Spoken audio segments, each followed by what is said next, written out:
Hi, in this model, I'm going to cover moderation and mediation, specifically simple moderation and mediation. Let's say there's a linear causal relationship in which the variable x is presumed to cause the variable y. Then, the moderator m is the variable that changes the strength of such causal relationship.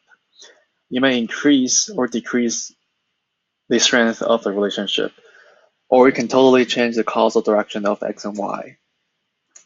Here's the equation for the moderation model. We can see that it is a part of a general linear model family because it's additive. In this equation, B1 is the main effect of x, B2 is the main effect of m, B3 represents the interaction between x and m, B0 is the intercept. In the following slides, I'm going to walk through three different moderation models that have different B0 to B3.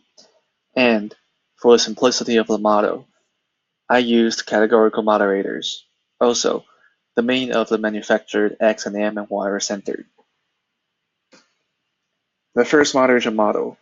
According to the truth table here, we expect to see main effect of x, but not main effect of m, nor the interaction between x and m.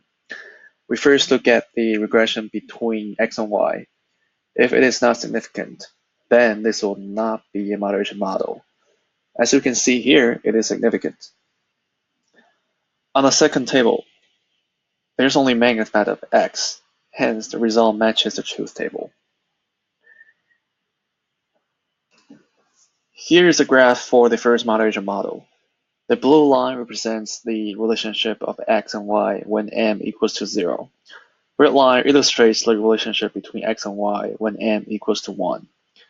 Because there is only main effect of x and no main effect of the moderator, we see the two lines are on top of each other with the same slope and have the same intercept of x is equals to y equals to 0. According to the truth table, the second model is expected to have the main effect of x and interaction between x and m. Looking at the result table, x is significantly associated with y, and the second table shows the main effect of x and the interaction between x and m are significant. Because there's a main effect of x and interaction between x and m, we see the slope of two lines are different from 0, and they each has different slope due to the significant interaction between x and m. They also share the same intercept because there is only a main effect of x. The third model is expected to have the main effect of x and m, as well as the significant interactions and intercept. Since everything B0 to B3 is significant in this model, we expect that the two lines should have different slope and intercept, which is demonstrated here by the graph. Okay, let's shift to mediation. So let's think about the same causal relationship between x and y. The mediator specify how or why a particular effect or relationship occurs. According to Barron and Kenny in 1986, mediators can explain how external events take on internal psychological significance, which is why we should all learn about mediation as a psychology major. Here's a figure that illustrates the mediation model. It is essentially compiled by three sets of linear regressions. The purpose of mediation analysis is to see if the influence of the mediator is stronger than the direct influence of the independent variable. We assess the relationship between x and y, x and m, as well as m and y to determine whether we can successfully rule out the possibility of mediation. What we're really interested in is whether we can find indirect effect in the model. Also, according to Kenny's website, mediation analysis tend to be more powerful than moderation.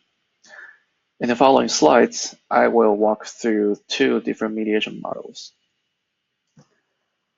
I started the mediation analysis by following the checklist of Barron and Kenny in 1986. Same with moderation analysis, I first look at the relationship between x and y. It's significant. I then assess the relationship between X and the mediator. It's also significant. Lastly, I assess the relationship between mediator and Y. In the last table here, we see X still has a significant relationship with Y after including the mediator in the model. According to Barron and Kenny, this is called partial mediation. However, recent studies found flaws of using a checklist to determine whether there is a mediated relationship. Using Preacher and Hayes' word, one should always utilize bootstrapping method for mediation analysis. And bootstrapping is a non-parametric method based on resampling with replacement, which is done many times. From each of these samples, the indirect effect is computed and a sampling distribution can be generated.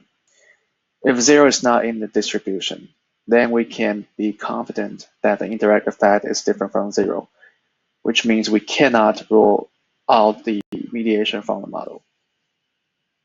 And that's exactly what I did.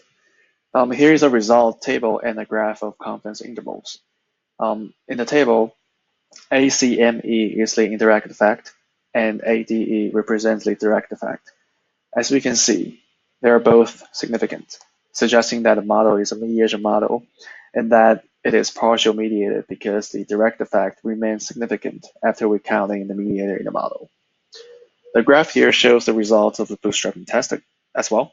The three lines here are distributions of the direct effect, indirect effect, and total effect. All three lines are not overlapping with zero. We're confirming that this model is a mediation model. And here is the second mediation model that I test. The only difference is that the C prime or the direct effect is not significant when mediator is included. Although the indirect effect is not zero, it is very close to a full mediation model. Let's look at the bootstrapping results. Unsurprisingly, the direct effect is not significant, while indirect effect and total effect are significant. The fact that the line of ADE overlaps with zero confirms that the direct effect is not significant in this model. And that is it. Thank you for tuning in.